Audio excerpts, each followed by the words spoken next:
Well, welcome out there once again to my program. It's a pleasure to be here, and it's always a pleasure to have my panelists.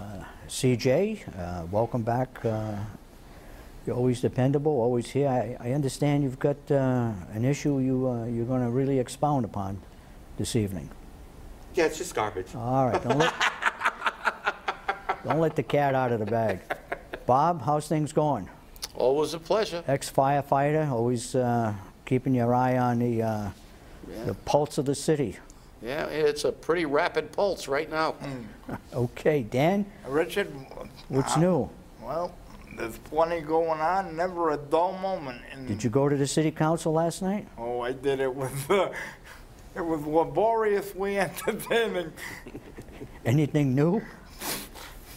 We'd need 5 hours to get into it. Yeah, we would. Okay. The finance committee lasted 2.5. Let's get the camera, and that's good. All right. The issue we're going to start off with is the landfill. Now, there's been a lot of discussion about the landfill, whether it's going to close, but apparently it's going to close. We've heard that before in the past. We get on the edge of closure, and all of a sudden they find a few additional acres. And of course, as you know, one time when he couldn't find additional acres, or they didn't want to, they went up, and we have what they call Mount Trashmore there. There's been some suggestions maybe of having a ski slope and bringing in tourists, and they can, run down that hill. But not to make fun of it, there is a serious problem. If the landfill closes, that means the trash will will have to be taken away from the city environs. Where is it going to go? How much is it going to cost? That is another problem amongst others we're going to get into in regards to the fire department, police department. But CJ, for the last couple of weeks, you've been out there investigating in regards to the landfill. Let the audience know what you've discovered. Well, it's... Or uncovered. Or uncovered, exactly. It's been a real crappy situation, to say the least. There was a hearing, public meeting, which was more like a dog and pony show. Now, that was Monday? That was Monday at the Bristol Community College faculty dining room, which is in G building. And the problem is that area was set up for 15 people, deliberately. Carol Fiola, you mean capacity as far as... the capacity was expanded because they pushed into the teacher-faculty dining area. But basically, it was set up so only 15 people could be in that area. And that was set up because Carol Fiola called and said, we only need the room for 15 people. So they chose a small room for this meeting. Meanwhile, people are showing up all over the place. And prior to the start of the meeting, and I have people here who can verify this, Carol Fiola approached the press and said very clearly, this meeting will start at 1, it will end at 2:28, there'll be no questions or input from the viewers, only the people at the table, and the press can ask questions after the meeting's over. And she walked away. 2:28. At 2:28. That's curious. She made sure she wanted to be out of there at 2:30. No ifs, ands, or buts about it. And she moderated the so-called meeting? Yes, if you want to call it that. Oh, all right. Again, it was a dog and pony show. In other words, it was just a presentation of some information and no... It was Go a ahead. rehash of the old thing. And, Chip, you can fill in here some of it, too. Yeah, it wasn't, number one, she tried to characterize it as a meeting. It was not a meeting, it was a hearing, because at a meeting, the public is able to speak and the press are able to ask questions. It was a public hearing, and it really wasn't even a hearing. What it was an opportunity for the politicians to try to create a smokescreen. The mayor began with questions that had absolutely nothing to do with the public health issues that we could be facing, but more as this happened before I was here, so I'm not to blame. Give us an idea, give the audience an idea of who are the, was this sort of a table set up and people were sitting? It was a very large table. We had 2 representatives from the DEP. We had the regional director, the Southeast Regional Director, Mr. Weinberg, and we had the solid waste director, Mr. Dakers. Dakers. And we had our state representative delegation. Carol Fiola, of course, was the chief moderator, I guess, because there's an election coming up. We had the mayor. We had Councilor Mioza. We had Councilor Mitchell at the table. We had some representatives from Freetown, the town council, and it was a pretty large table. So all those people were sitting all those people were sitting at the table, yes. And the only people who are allowed to speak fundamentally were basically Councilor Mioza, Councilor Mitchell. The mayor, of course, began with his litany of questions that weren't really questions, but just to make sure that everybody knew that this pollution started before his watch, with nothing about his responsibility to deal with it. Well, Dan, did you show up at the meeting? Were you there? No, I didn't make that meeting, but I heard. So what's the? Is there any pollution or contamination there? Yes, DEP said there is pollution. There has been pollution, and as a matter of fact, Mr. Dakers, I believe, said that when somebody said, "Well, it started a long time ago," he said, "Yes, it started before there were regulations." And I believe, I'm paraphrasing, but it will be close, and CJ can correct me, that there could be anything and everything at that dump site. All right, now I guess the question for the viewers out there is there a possibility of any of that leaching into the water supply? Well, that's the big question. And the reason why we say that is this. There's been reports that over 1,000 drums of unidentified, undocumented chemicals have been dumped in that area. So when you say dumped, you mean buried? They were put in there and buried. They've been dumped in that area. How deep are they in the ground? We don't know.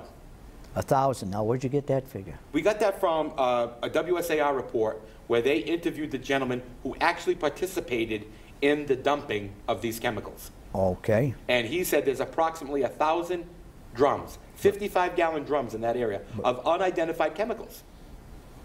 So we know that's there, or we have to assume that's there.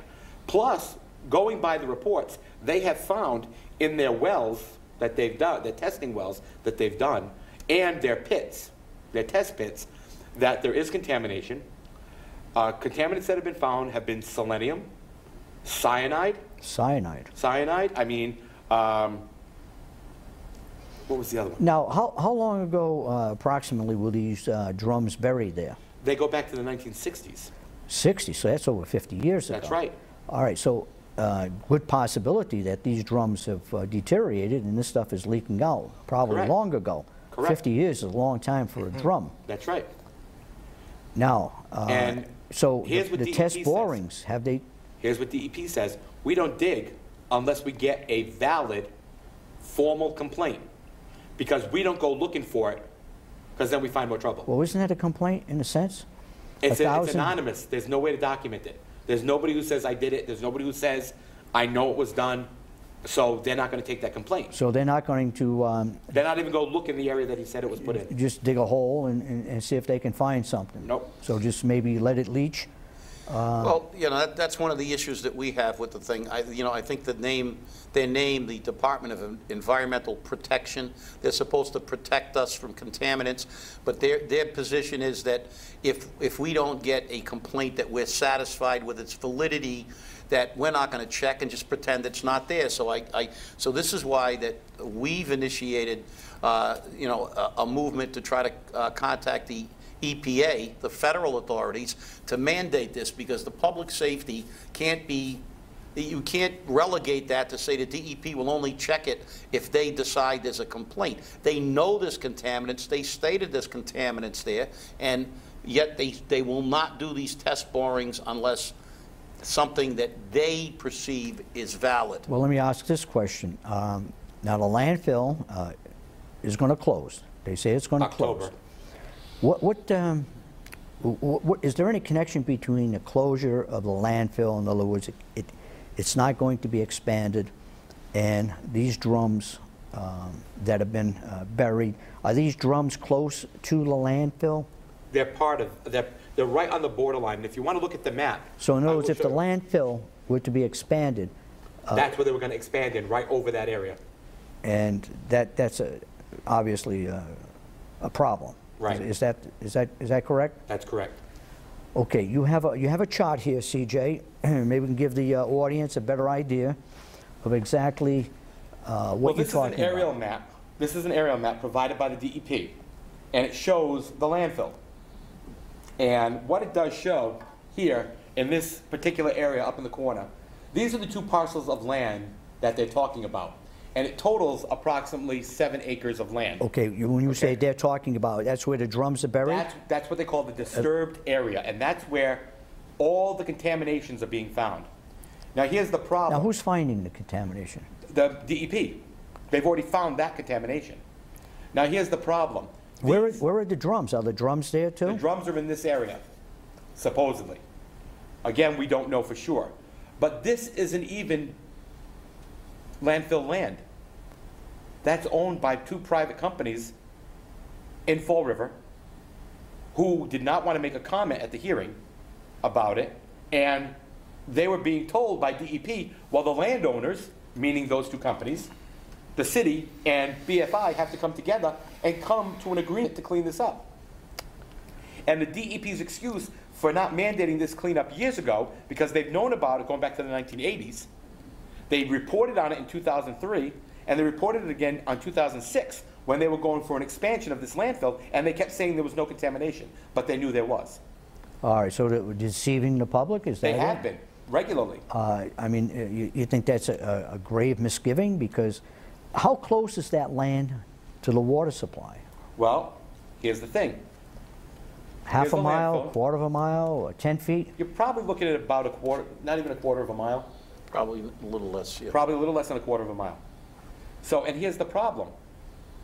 This landfill, as you know, is so high. When it rains on that landfill, it flows down.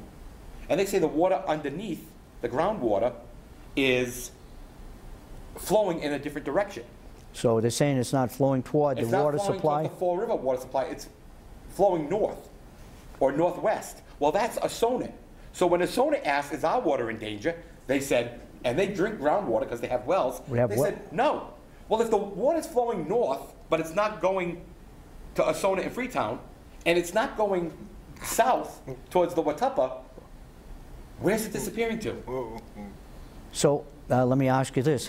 Has there been any reports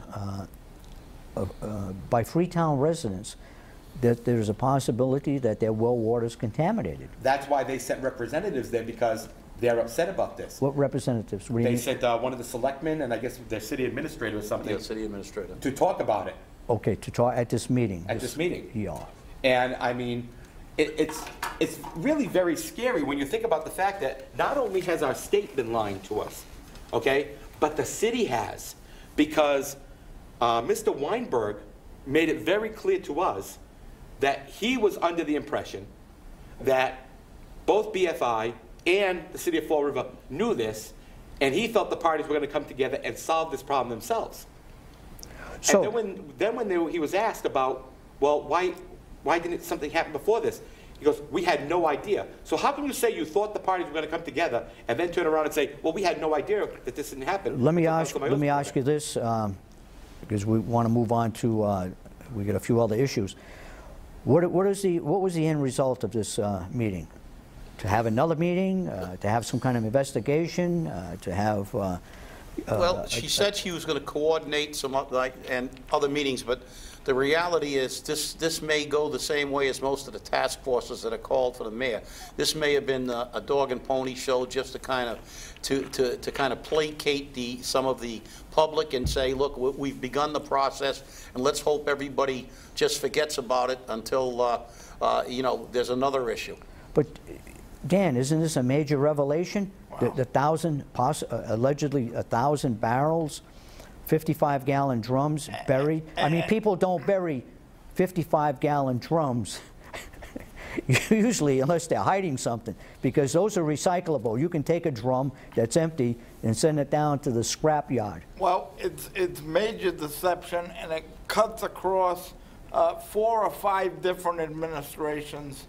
And you know, it's just one symptom of the real problems that this city is facing right now. The landfill is just one of many issues that this city is facing, and it's ultimately going to demise, in my opinion. The city is in real trouble fiscally and in many other directions, and it has to change, or we will be in a state of receivership in more ways than one. Well, let's move along here, and maybe this connects up with the land or the contamination, and that is the fire department. Now, Bob, you a retired firefighter. Fire department, they get involved with contaminants, things Yes, that... we handled, I handled many hazmat incidents as a chief.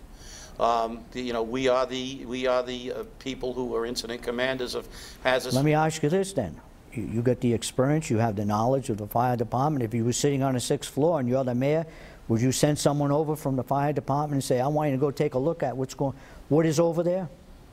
Well, you know, absolutely, but this is underground contaminants, and it even transcends what the fire department would do to mitigate this. Let's get the DPW over there, dig a hole. We need to do numerous test borings because it's a public health issue. This has become a public health issue, and it's something that realistically should never have been. We've got, I guess we have to call Erin Brockovich down here.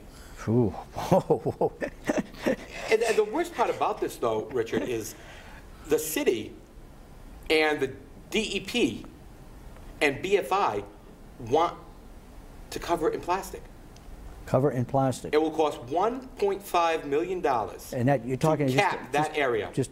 And that basically is cover it in plastic and then cover it with dirt. But are we talking about where the drums are? Yeah.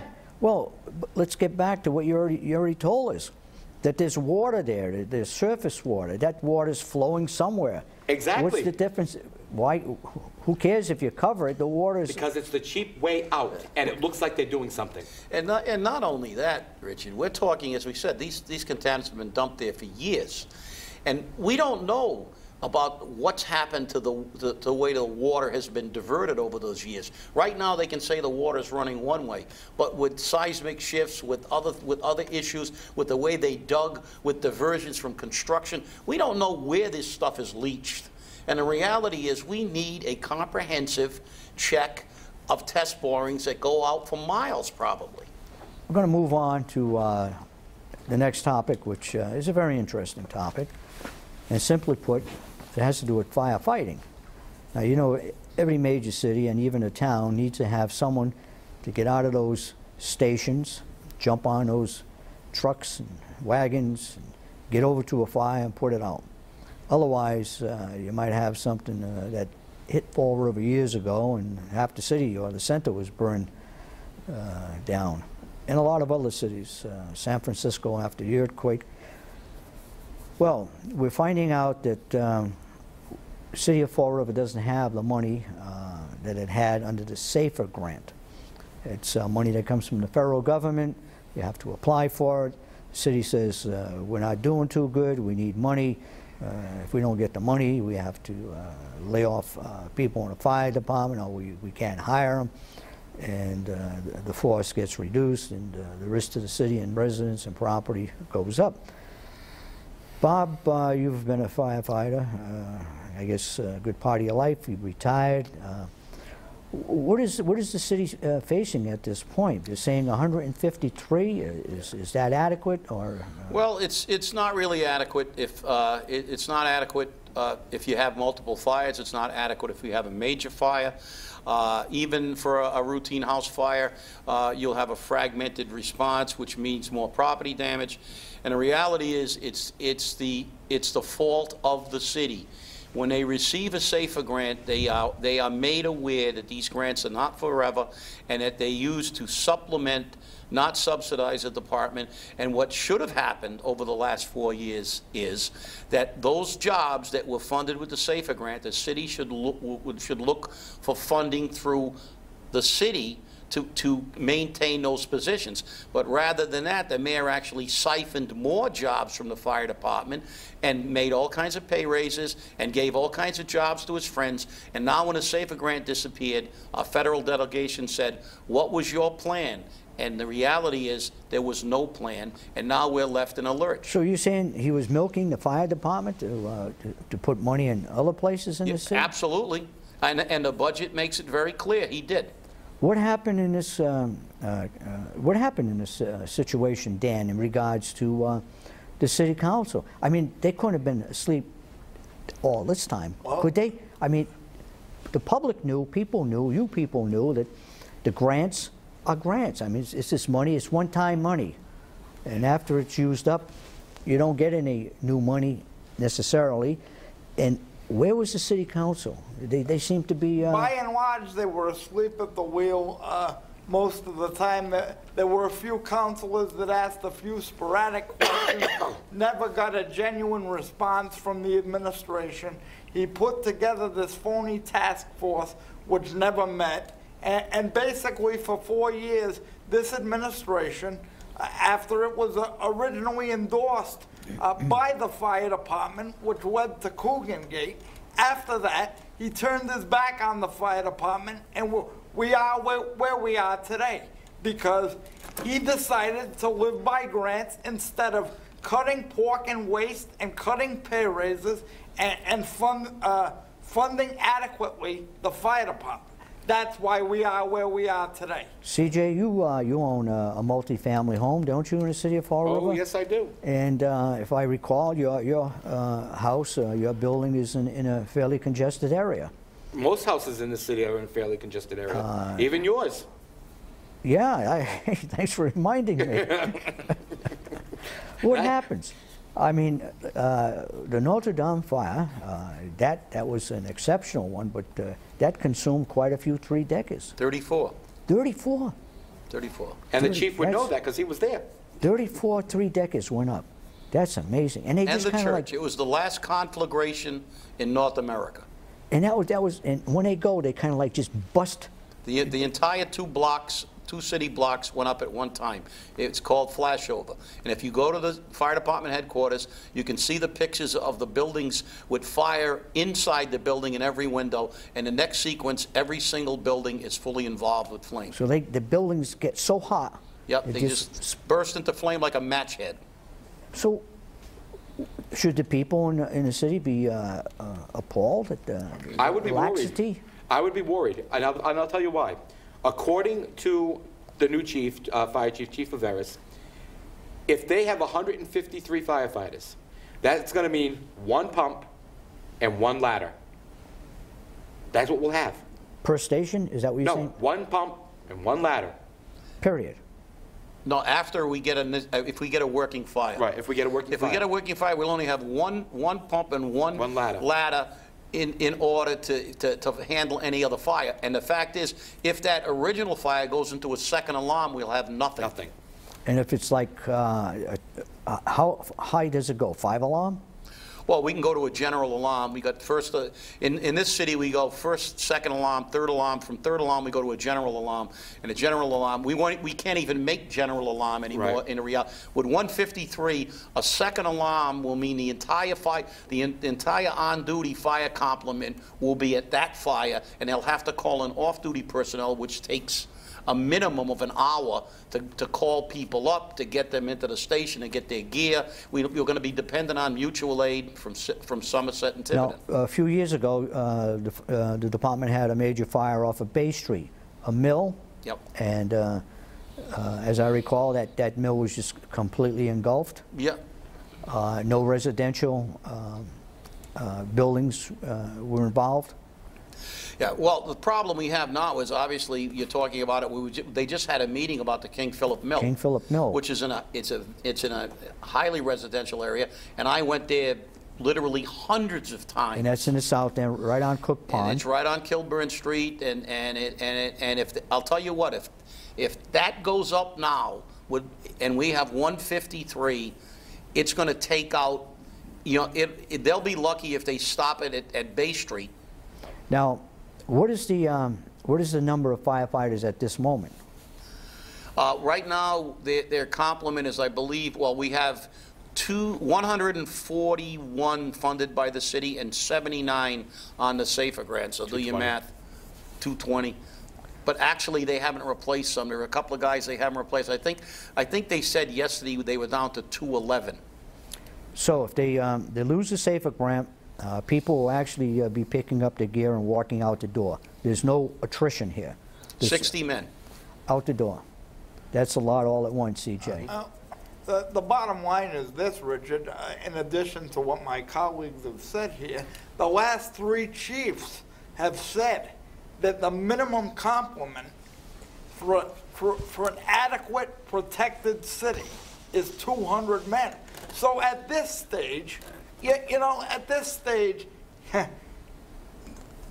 the way it's done is the city council cannot support a budget with less than 200 men, period. Now, is there a formula, number of people in a city, size, area-wise of the city, and the type of buildings, and then you say, well... There's a general formula, but then you have to take into consideration that formula will give you a baseline normally, but you got to remember when we deal with cities like Fall River in the Northeast, basically almost every neighborhood in Fall River is considered a high hazard area because of the proximity of buildings. Congestion. The fact that they're construction, we have most of our buildings are what they call balloon frame. There's no fire stopping in multiple family dwellings, very close together. Balloon frame, which allows fire to propagate from one floor to another unobstructed.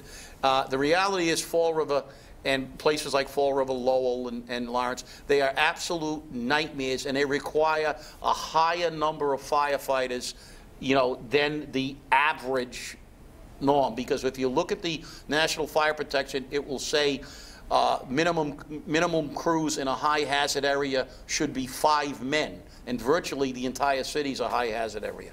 CJ, before we go over to the police department very quickly, is there some sort of gross negligence? There's a lot of malfeasance here, in my opinion. And the thing that really scares me is people that... pay taxes. They expect an adequate police department. They expect an adequate fire department. They want their garbage, their junk picked up. They want the potholes fixed. They don't want wild dogs running through the streets. Boy, you said everything we have. Okay. Yeah. And that's CJ, the last place we put our money. Right. Our tax dollars. What's going on with the police department? Well, it was announced today, and actually the mayor hasn't even he's made a brief comment about it, but hasn't come out with it. We reported it earlier today, that the Fall River Police Department budget... Is this an exclusive? Exclusive It's today. exclusive. We did it today. Right on this program. Yeah. A $1 million budget shortfall in the Fall River Police Department. Wow, it's a lot. $1 million. What is the budget of the police department? To be honest, I didn't even get a chance to look at it, but when you hear there's $1 million shortfall, and they just got something like $4 million in grants, I want to know where this $1 million went. Well, one of their other grants disappeared. That's one of the reasons. Yeah. And the fact is that, again, there's malfeasance on the part of the city because, again, the city, instead of spending our tax dollars first on essential services, as you said, police, fire, trash pickup, no, they spend it on $9,000 doors and $5,000 showers and assistants and consultants and bonds for parks. The reality is, and it was said yesterday at the city council meeting, CJ and I both made presentations that said, let's spend our tax dollars on our essentials. Well, gentlemen, another fantastic show. Glad to have the experts, the people who know what the city is all about on my program. I appreciate that. I appreciate you watching out there. And remember, Friends of Cook Pond Dinner Dance, May 17th, coming up pretty quickly. $15 a ticket. You get the nice chicken dinner, mashed potatoes, corn, cake, coffee, salad, and dancing thereafter. At the VFW in Tiverton on Shove Street. Let us know. Tickets are still available. They're going quickly. And at all, the proceeds go to Friends of Cook Pond organization to help out the pond. And that's where the King Philip Mill is located. And we bring that up always to emphasize what we think should be done near that pond and on that pond. So, gentlemen, thank you again. Thank you. Thank you.